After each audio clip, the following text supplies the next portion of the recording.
Good evening, everyone. It's a great honor for me to be among you today after winning the Knight International Journalism Award.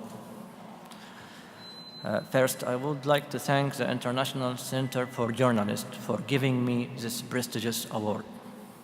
I would like to thank all people who supported me in Syria. I especially want to thank Agence France Presse, where I worked over the past 3 years.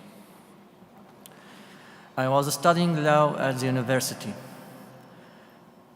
but after the revolution began, I started to cover events in my city of Aleppo. Freedom of the press in Syria ranks among the worst in the world. I wanted to tell the truth and tell what was going on. Very little was reaching the world from mainstream media. I wanted to tell the world what was going on. At first, my tools were basic, and I lacked professionalism. But over time, I gained experience. There were many dangers from the Syrian regime. I spent a month in a solitary in a Syrian prison, where I was tortured. Syrian journalists also faced new dangers from ISIS and other terrorist organizations. I spent 6 months in an ISIS prison, including 45 days in a solitary. Foreign journalists left Syria at the end of 2013 because of kidnappings and murders. Citizen journalists gained experience, and our work and the quality of our work improved. We became reliable sources of information for international news organizations. Our pictures and videos started to reach the world from the Syrian war, the worst war, I believe, since World War II. Every day was a struggle to survive. I got injured while covering fighting. Sadly, I lost my mother in bombing by the Syrian regime. I lost other family and friends in the conflict. I didn't deny that I felt despair, but I never gave up. All the pictures and videos I have taken are still in my mind.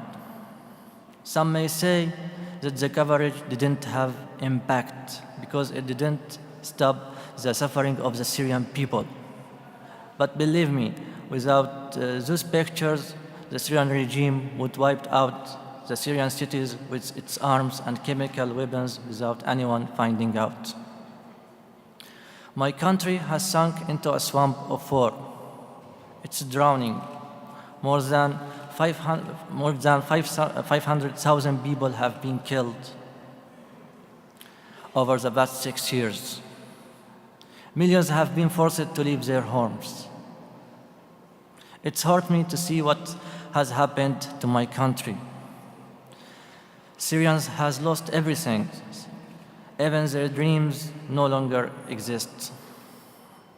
I'm not brave because I covered the war. Anyone could have done what I did. But I think the courage was to choose not to leave Aleppo, despite all the hard conditions. I didn't run away or leave voluntarily. Together with thousands of citizens, I was forced to leave when the Syrian regime took control of the city in late 2016. I have waited for a happy ending, like the one I have seen in Hollywood films.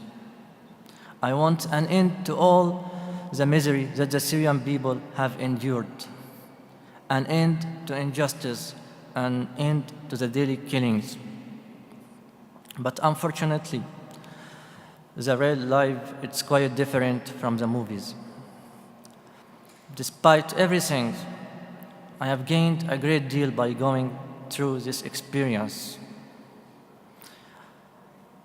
Mainly, I have fallen in love in love with being a journalist and conveying the truth.